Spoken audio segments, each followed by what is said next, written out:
수전전압 22.9kV Y것에서 진공 차단기입니다. 진공 차단기 V12 몰드 변압기 몰드 티아 사용하는 경우 개폐 시 이상 전압입니다.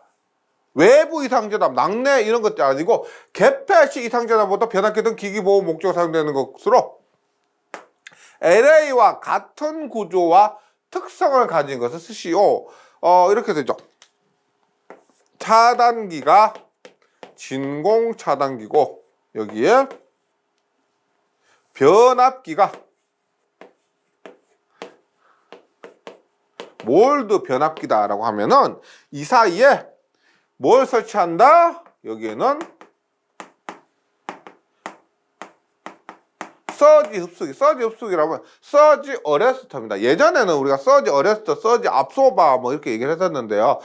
피레기를 라이팅 어레스터, 서지 흡수기를 서지 어레스터 이렇게 하고요. V12와 몰드 변압기 사이에는 반드시 얘를 설치해야 됩니다. 왜? 얘는 개폐 전압이 높고 얘는 절연에 약하기 때문에 이런 조합이 꼭 암기해 주시기 바랍니다. 여기에 피레기 쓰면은 안 돼요. 여기는 반드시 서지 흡수기가 와야 된다는 거 기억해 주시기 바랍니다. V12 뭐예요? 진공 차단기입니다. 진공 차단기를 설치하고 몰드 변압기를 사용하는데 보호기계 명칭과 설치 위치를 쓰시오. 요즘 굉장히 자주 나오고요. 그림을 통해서 먼저 확인해 보시면 여기에 진공 개폐기와 진공 차단기 등이 있고요. 여기 몰드 변압기와 건식 변압기가 있습니다. 그 사이에는 SA 서지 흡수기를 설치하고 뭐 접지를 한다. 여기에 피레기를 설치하면 안 돼요. 요즘에 기사, 산업기사 가리지 않고 자주 출제되는 문제입니다. 그래서 명칭은 서지 흡수기, 서지 어레스터가 되고 위치는 뭐예요? 그림을 통해서 진공 차단기의 2차측, 1차측, 2차측이죠. 1차측, 2차측이면 진공 차단기의 2차측과 몰드형 변압기의 1차측 사이에 뭐 서지 흡수기를 설치한다. 그래서 그대로 만약에 그림으로 묻는 문제가 나올 수도 있기 때문에 그림도 함께 기억해 주시면 더 좋을 것 같습니다. 다음은 진공 차단기 사용 시 전압 등급에 따른 서지 흡수기의 시설 적용을 나타내는 표현이다. 빈칸에 적용 또는 불필요를 구분하여 쓰시오인데요. 지금 보시면 차단기가 진공 차단기입니다. 얘는 개폐 이상 전압이 굉장히 높아요. 개폐 이상 전압이 높은데 그렇다고 하더라도 서지 흡수기를 적용해야 되는 곳이 있고 적용하지 않아도 되는 곳이 있는데 이 문제가 그대로 출제된다고 하면 답은 정말 간단합니다. 답은 보세요. 문제가 지금 3kV잖아요. 3kV인데 6kV 이거 그대로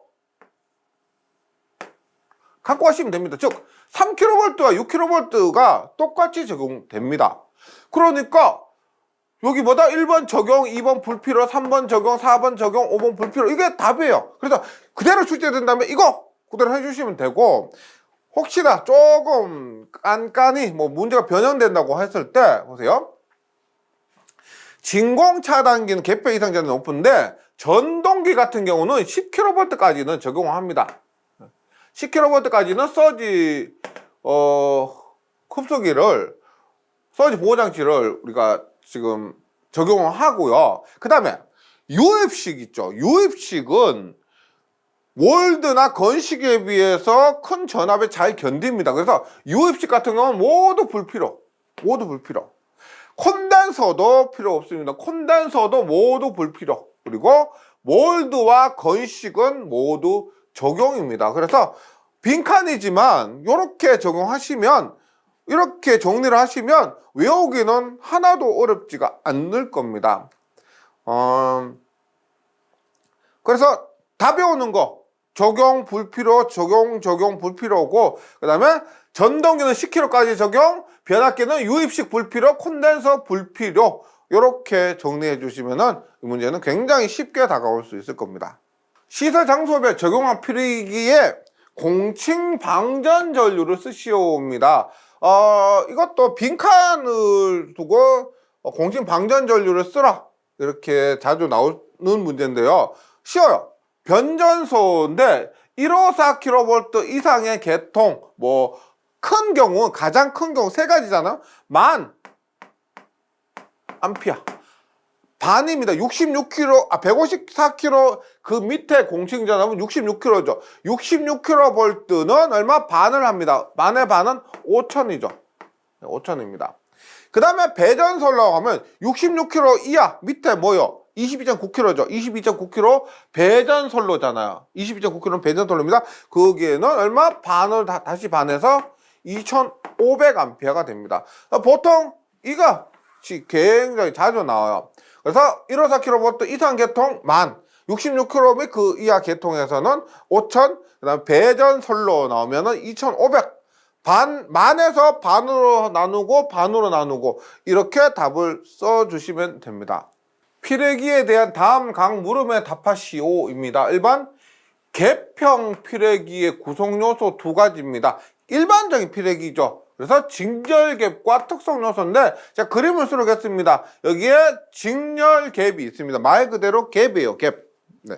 그리고 특성요소. 그래서 개평 피레기 구성요소 두 가지라면 직렬갭과 특성요소.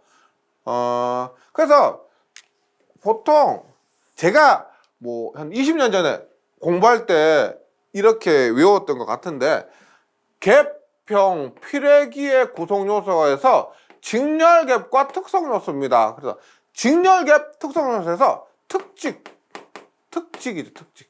특직을 우리 예전에 광역시를 직할시라고 했어요. 그래서 특직, 특별시, 직할시 뭐 이런 식으로 외웠는데 요즘은 직할시 잘 모르시는 분들이 많으실 겁니다. 그래서 그냥 피레기 구성요소 피구, 특직, 피구, 특직. 피구, 우리 놀이기구 있죠. 놀이기구. 피구. 그냥 그 놀이 말고 피구라 하면 또 그런 분도 계세요. 좀 연배가 있으신 분들은 2002년 월드컵 할 때 우리나라 포르투갈 전하고 축구할 때 그때 유명했던 포르투갈 축구 선수 있습니다. 피구라고. 예. 그 축구 선수 피구 혹은 놀이 피구의 특직 혹은 직렬갭과 특성 요소는 특별시, 직할시 뭐 이렇게 제가 조금 옛날 얘기를 했는데 이런 식으로 외워주시고요. 이번 피레기의 전격 전압이란 전격 전압은 뭐요? 배신자 18명, 변절자 21명. 그 전격 전압입니다. 21kV, 18kV 할 때 그 전격 전압인데 전격 전압은 속류를 끊을 수 있는 교류 최고 전압입니다. 여기에서 전격 전압은 실효값이에요. 실효값. 최대값 아니고 실효값. 피레기의 전격 전압이란 속류를 끊을 수 있는 교류의 최고 전압.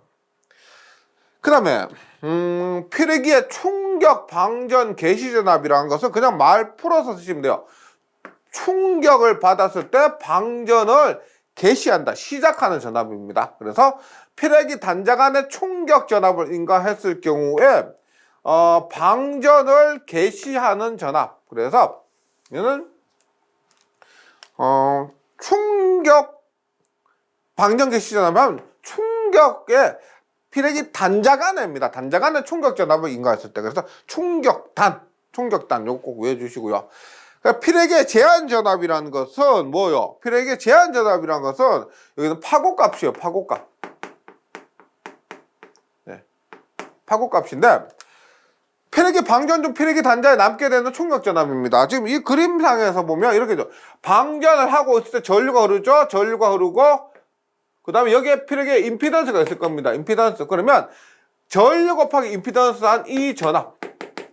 방전하고 있을 때 피레기의 단자에 걸리게 되는 전압. 전류 곱하기 임피던스 이 값이 피레기의 제한 전압이라 하고 파고값으로 얘기를 합니다. 5번 피레기 기능상 필요한 구비 조건 4가지입니다. 먼저 속류 차단 능력이 충분할 것. 피레기는 속류를 차단해야 됩니다. 이상 전압이 예습했을 때 당연히 이상 전압으로부터 기기를 보호하는 것, 그리고 속류 차단이 목적입니다. 방전 내랑 방전 용량입니다. 방전할 수 있는 용량이 크고 제한 전압이 낮을 것. 방전 중에 피레기 단자에 걸리는 전압이 낮아야 됩니다. 그래야 변압기를 보호할 수가 있다. 상용 주파 60Hz죠. 방전을 시작하는 전압이 높을 것. 상용 주파는 방전하지 말 것. 충격 방전 개시 전압. 충격을 받았을 때 방전 시작한 전압은 낮을 것. 네. 해서 한번 암기해 보도록 합니다.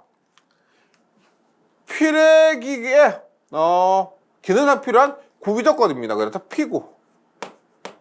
피구에 방전 내량이 크면서 제한 전압이 낮을 것. 방전제. 그다음에 상용 주파 방전 개시 전압이 높을 것. 속류 차단 능력이 충분할 것. 그래서 상속 충격 방전 개시 전압.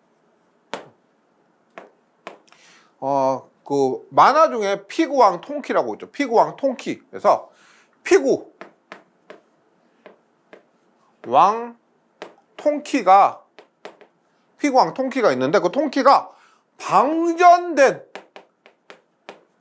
방전 제품을 상속받고 충격이다. 예.